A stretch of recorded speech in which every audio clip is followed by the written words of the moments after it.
പത്രം വായിച്ചില്ലയോ? പുതിയ ആഭ്യന്തരമന്ത്രിയുടെ കൽപ്പന. വയറ് ഉറയ്ക്കാൻ പോലീസുകാർ രാവിലെ ഓടണമെന്ന്.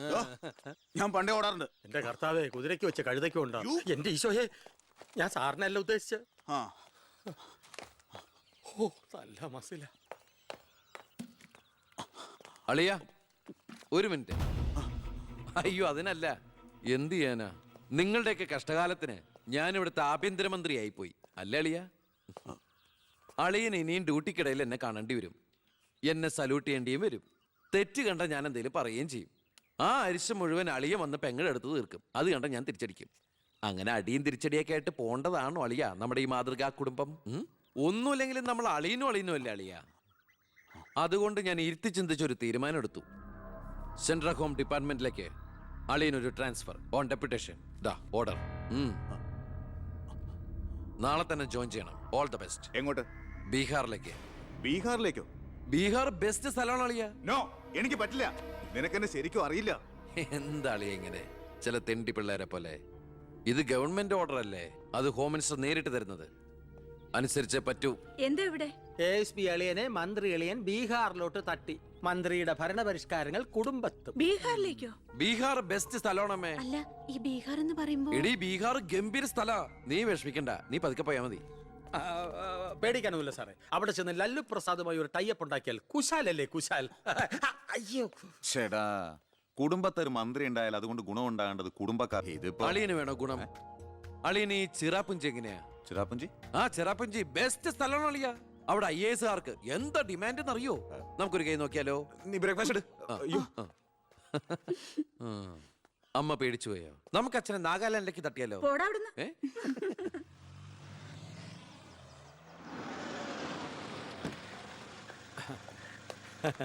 നമസ്കാരം. നമസ്കാരം. Good morning. Good morning. മനസ്സിലായില്ലേ? മേഴ്സി വർഗീസ്, ഇവിടുത്തെ ഫേമസ് പബ്ലിക് പ്രോസ്റ്റിറ്റ്യൂട്ടാ. പഴയ ജോലിയൊക്കെ നിർത്തി ഇപ്പൊ അച്ഛന്റെ കേസ് മാത്രമേ എടുക്കൂ. കൂടെ കയറിയങ്ങ് പോ. വൃത്തിയിട്ടവനെ, താനാ പറഞ്ഞതിന്റെ അർത്ഥം എനിക്കറിയോ? മാഡം മാഡം മാഡം അറിയാതെ നാ ഒന്ന് പിഴച്ചു പോയതാണ്. മാഡം എന്റെ സ്വന്തം അമ്മയെ പോലെയാണ്, സ്വന്തം ഭാര്യയെ പോലെയാണ്, പെങ്ങളെ പോലെയാണെന്നാണ് ഞാൻ ഉദ്ദേശിച്ചത്. എന്താ ഇവിടെ ബഹളം? കയ്യും കബളും കൂടെ കൂട്ടിമുട്ടിയതാ. ഈ കള്ളനായിരുന്നോ? ഞാൻ കള്ളനല്ല, കള്ളന് കഞ്ഞി വെച്ചു. തൂക്കിയെടുത്ത് പുറത്താക്കണോ? ഞാൻ ഉദ്ദേശിച്ചത്. ഇയാൾ ഒന്നും ഉദ്ദേശിക്കണ്ട. മേലിൽ മുറ്റത്ത് കാലി കുത്തിപ്പോരുത്. ഞാൻ ഈ കാല് എന്റെ ഉദ്ദേശങ്ങളൊന്നും പഴയതുപോലെ ഫലിക്കുന്നില്ലല്ലോ. തെളിവുകളും സാക്ഷിമൊഴികളും അനുകൂലമാണെങ്കിൽ പിന്നെ ഒന്നും പേടിക്കാനില്ല. സെൽഫോൺ ഒരു പ്രധാനപ്പെട്ട തെളിവല്ല. അതിലേക്ക് ആർക്ക് വേണമെങ്കിലും വിളിക്കാം, തിരിച്ചും വിളിക്കാം. പക്ഷേ ശാലിയുടെ സാക്ഷിമൊഴി പ്രധാനമാണ്. അതിലൂടെ മാത്രമേ വെട്ടൂർ ശിവനും ഈ കൊലയും തമ്മിലുള്ള ബന്ധം വാദിഭാഗത്തിന് തെളിയിക്കാൻ പറ്റൂ. ഈ വെട്ടൂർ ശിവൻ നിരപരാധിയാണെങ്കിൽ അച്ഛനും നിരപരാധിയാണല്ലേ മാഡം? അതെ. അപ്പോ എങ്ങനെയും ശാരിയുടെ മൊഴി നമുക്ക് അനുകൂലമാക്കണം. അച്ഛൻ ആ കുട്ടിയോടൊന്ന് സംസാരിച്ച. ഓ, ഇവിടുത്തെ പഴയ ബാല്യക്കാരുടെ മോളാ അവള്. ഇനി ഞാൻ അവളെ കാല് പിടിക്കണമെന്ന് പറഞ്ഞാ? അച്ഛാ, ഇപ്പൊ ആവശ്യം നമ്മുടെതാ. അവൾ അനുസരിക്കും. അതിനുള്ള തന്ത്രങ്ങളൊക്കെ അച്ഛൻ അറിഞ്ഞൂടെ?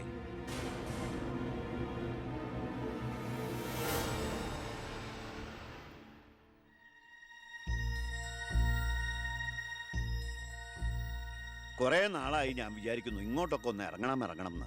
സത്യം പറഞ്ഞ സമയം കിട്ടാറില്ല. അല്ല, ഇവളെങ്ങനെ നിർത്തിയാ മതിയോ? കെട്ടിച്ചുടണ്ടേ?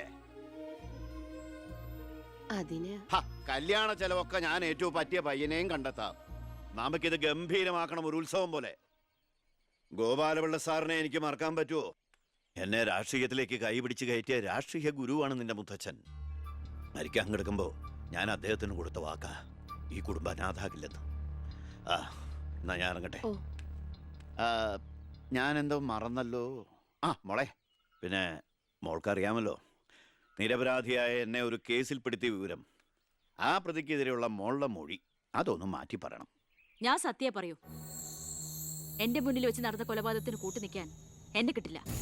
തെറ്റ് ചെയ്തവരാരായാലും അവർ ശിക്ഷിക്കപ്പെടണം. കുറെ കാലം എന്റെ വീട്ടിൽ നിന്നല്ലേ തള്ളയും മോളും. ഉണ്ട ചോറിന് നന്ദി കാണിക്കാൻ പറ ദേവകിയമ്മ അമ്മളോട്. അമ്മ പറയില്ല. സാറ് പണ്ട് നന്ദി സൂചകമായി എന്റെ മുത്തശ്ശന് കൊടുത്ത വാക്ക് വിധവയായ എന്റെ അമ്മയെ അടിച്ചു തളിക്കാരിയാക്കാമെന്നല്ല, നല്ലൊരു ജോലി വാങ്ങിക്കൊടുത്ത് സ്വന്തം പെങ്ങളെ പോലെ സംരക്ഷിക്കാമെന്നായിരുന്നു. സാറിന്റെ വീട്ടിലെ കരിയും പുകയും കൊണ്ട് എല്ലാം മുറിയെ പണിയെടുത്തിട്ട് തന്നെയാ എന്റെ അമ്മ എന്നെ വളർത്തിയത്. ഒരു ബാല്യക്കാരിയുടെ കൂലിക്കണക്ക് പറഞ്ഞാ കുറെ കാശ് ഇങ്ങോട്ട് തരാനുണ്ടാവും. ഞാഞ്ഞൂളിനും പത്തി കൊള്ളാം. നീയൊക്കെ മാനം മര്യാദയായിട്ട് ജീവിക്കുന്ന എനിക്കൊന്ന് കാണണം.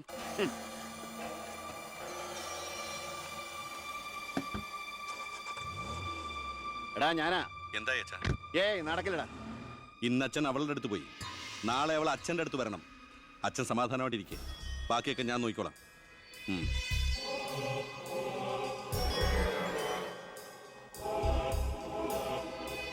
ഞാനാ, പേര് ശാരിക, കോട്ടപ്പുറം സ്കൂളിലെ ടീച്ചറാ.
മാഡത്തിനടുത്ത് എപ്പോഴും ശ്രദ്ധ വേണമെന്ന് ഹോം മിനിസ്റ്ററുടെ ഓർഡർ ഉണ്ടായിരുന്നു.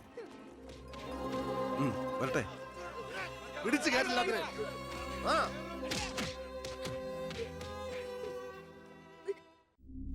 ആ ഗുണ്ടകളെല്ലാം മണിക്കൂറുകൾക്കുള്ളിൽ ജാമ്യത്തിറങ്ങിപ്പോയി സർ. അവർക്ക് വേണ്ടി ക്യൂ നിൽക്കുകയാണ് ആവശ്യക്കാർ. ഈ നാട്ടിൽ ഇടത്തരക്കാരും പാവങ്ങളും ഒക്കെ ഗുണ്ടകളെ കൊണ്ട് പൊറുതി മുട്ടിയിരിക്കുകയാണ് സാർ. കഴിഞ്ഞ കുറേ വർഷങ്ങളായി ഇവിടെ നടന്ന 90% കൊലപാതകങ്ങൾക്കും ആത്മഹത്യകൾക്കും പിന്നിൽ ഗുണ്ടകളും അവർക്ക് പുറകിലുള്ള തൽപര കക്ഷികളുമാണെന്ന് നിസ്സംശയം പറയാം സർ. കഴിഞ്ഞ 5 വർഷത്തിനുള്ളിൽ ഇവിടെ ഉണ്ടായിട്ടുള്ള സർവ്വ ഗുണ്ടാ വിളയാട്ടങ്ങളുടെയും അക്രമങ്ങളുടെയും സത്യസന്ധമായ കേസ് ഹിസ്റ്ററി എനിക്കുടനെ വേണം, വിത്ത് ഇമ്മീഡിയറ്റ് എഫക്ട്. സാർ, ഈ ഫയലുകളൊക്കെ ഒന്ന് പഠിക്കണം. കഴിഞ്ഞ 5 വർഷത്തിനിടയ്ക്ക് കേരളത്തിലുണ്ടായിട്ടുള്ള ഞെട്ടിക്കുന്ന അക്രമങ്ങളുടെ സത്യസന്ധമായ ഡീറ്റെയിൽസ് ആണിത്. 300-ലേറെ കൊലപാതകങ്ങൾ, 2000-ലേറെ ആത്മഹത്യകൾ, 3000-ലേറെ ആത്മഹത്യാ ശ്രമങ്ങൾ, അക്രമങ്ങളിൽ അംഗമംഗം വന്നവർ 6000-ലേറെ. എന്നിട്ടോ ബന്ധപ്പെട്ട കേസുകളിൽ ശിക്ഷിക്കപ്പെട്ടത് വെറും 12 പേർ. വ്യക്തമായ തെളിവുകളോ സാക്ഷിമൊഴികളോ ഇല്ലാതെ രക്ഷപ്പെട്ടവർ 650-ലേറെ. ഇനിയും പോലീസിന് കണ്ടുപിടിക്കാൻ പറ്റാത്ത കേസുകൾ 100-ലേറെ. ഇതൊക്കെ ആ അവറാച്ചനും അതിനു മുമ്പ് പ്രതിപക്ഷവും ഭരിച്ചിരുന്നപ്പോഴാ. സാർ, മറ്റുള്ളവരുടെ മേൽ പഴിചാരി രക്ഷപ്പെടാനുള്ള തന്ത്രമല്ല ഇപ്പോൾ ആവശ്യം. ഞാനിപ്പോ എന്താ ചെയ്യണ്ടേ? ഇതൊക്കെ അന്വേഷിക്കേണ്ട ചുമതല പോലീസിനല്ലേ? സമയമുണ്ടെങ്കിൽ താൻ തന്നെ പോലീസിനെ കൊണ്ട് അന്വേഷിപ്പിക്കടോ. താങ്ക് യു സാർ, ഈ പെർമിഷൻ മാത്രം മതി. നിക്ക് ഞാനൊരു ആവേശത്തിന് പറഞ്ഞു എന്ന് വെച്ച് എന്താ തന്റെ ഉദ്ദേശം? സാർ, ഞാൻ പറഞ്ഞില്ലേ ഈ അക്രമങ്ങളുടെ എല്ലാം പിന്നിൽ ഗുണ്ടകളാണെന്ന്. അതൊക്കെ ആർക്കും അറിയാൻ പാടില്ലാത്തത്. എങ്കിൽ പിന്നെ ഈ ഗുണ്ടാവിളാട്ടം നമുക്ക് അങ്ങ് അവസാനിപ്പിച്ചൂടെ സാർ? ഈ നാട് നന്നാവണമെങ്കിൽ, ജനങ്ങൾക്ക് പേടി കൂടാതെ ജീവിക്കണമെങ്കിൽ കേരളത്തിൽ അടിയന്തരമായി ഗുണ്ട ആക്ട് നടപ്പാക്കിയേ പറ്റൂ. അതെ സാർ, നമ്മുടെ അയൽ സംസ്ഥാനത്തെ മുഖ്യമന്ത്രി ആക്ട് നടപ്പാക്കിയില്ലേ? എടോ, അവരൊരു സ്ത്രീയാ, അവർക്ക് എന്തു ആകാം. അവരെ തൊട്ടാൽ പീഡനം, സ്ത്രീ പീഡനം. എന്നെ തട്ടിയാ എന്റെ കുടുംബത്തിന് പോയി. സാർ, സാറിന് ഒരു പോറൽ പോലും സംഭവിക്കില്ല. ഇതിപ്പോ പോറലല്ലോ, ഓട്ടയല്ലേ വീഴാൻ പോണത്. ഓട്ട ഈ വെടിയുണ്ടിയും കത്തിയൊക്കെ കയറുമ്പോണ്ടാവണം ഓട്ട. സാർ, ഞാൻ പറയുന്ന താൻ എന്ത് പറഞ്ഞാലും ഞാൻ സമ്മതിക്കില്ല. ഇതൊക്കെ തനിക്ക് മുൻപരിചയം ഇല്ലാത്തോണ്ട് തോന്നുന്നു മണ്ടത്തരാ. എങ്കിൽ പിന്നെ സാർ ഒരു കാര്യം ചെയ്യും, മുൻപരിച്ചുള്ള ആരെങ്കിലും വെച്ച സാർ അങ്ങോട്ട് ഭരിച്ചോ. ഞാൻ രാജിവെക്കാൻ പോവാ. നീ എനിക്ക് ഹാർട്ട് അറ്റാക്ക് ഉണ്ടാക്കുന്ന വർത്താനം പറയരുത്. നീ രാജിവെച്ച് പോയാ എന്റെ മന്ത്രിസഭ മൂക്കൂത്തി വീഴില്ലേ? എങ്കിൽ എന്റെ വഴിക്ക് വരേണ്ടി വരും. നീ പറയണേല് കാര്യമുണ്ടെന്ന് എനിക്കറിയാം, പക്ഷെ നിനക്കൊരു കാര്യം അറിയില്ല. ഇവിടുത്തെ എല്ലാ രാഷ്ട്രീയ പാർട്ടികളുടെയും നിത്യോപയോഗ സാധനങ്ങളിൽ ഒന്നാണ് ഈ ഗുണ്ടകൾ. അതുകൊണ്ട് ഭരണകക്ഷിയും പ്രതിപക്ഷവും ഇതിന് സമ്മതിക്കില്ല. ഈ ബില്ല് നിയമസഭയിൽ പാസ്സാവൂല. അറിയാം സാർ, ആദ്യം നമുക്ക് മന്ത്രിസഭ കൂടി തീരുമാനിക്കാം. ഗവർണറെ കൊണ്ട് സ്പെഷ്യൽ ഓർഡിനൻസ് പുറപ്പെടുവിച്ച് ഈ ഗുണ്ട ആക്ട് നടപ്പിലാക്കാം. എന്നിട്ട് 6 മാസത്തിനുള്ളിൽ നമുക്ക് നിയമസഭയിൽ പാസ്സാക്കിയെടുത്താൽ മതി. ആ 6 മാസം മതി എനിക്ക് കേരളത്തിലെ സർവ്വ ഗുണ്ടായുസം തുടച്ചു നീക്കാൻ.